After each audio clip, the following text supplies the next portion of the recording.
Kath Den, binuking na palang palihim na nagkikita. Nadulas si Coach Morrow sa isang interview.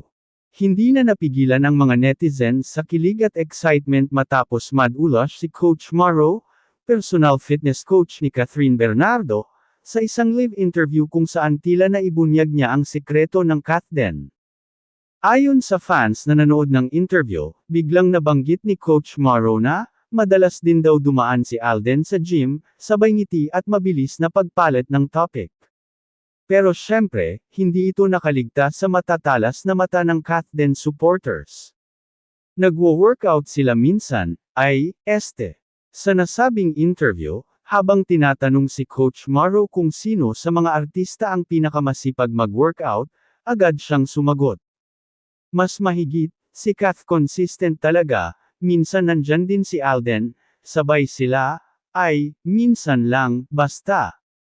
Boom! Kumalat agad ang clip sa TikTok at X, Twitter, at naging instant trending topic ang hashtag #KathDenSpotted. Fans, hulek na. Magka-workout na, magka-heart pa.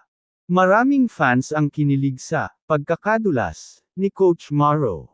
Ayon sa ilan, mas mahigit, hindi mo na yan mababawi, coach. Aminin na kasi.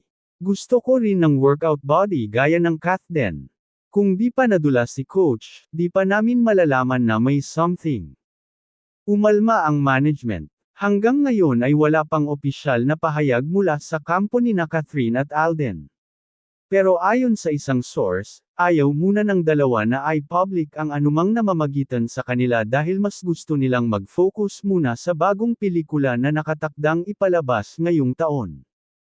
Real to real. Kung totoo ngang madalas na silang nagkikita, hindi malayong magka-developan muli ang feelings ng Kath Den, this time, off-cam.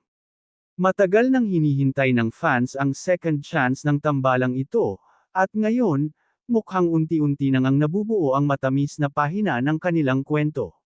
Abangan ang susunod na kabanata, dahil kung si Coach mismo ang nadulas, baka may iba pang aksidenteng revelasyon, pa tayong marinig.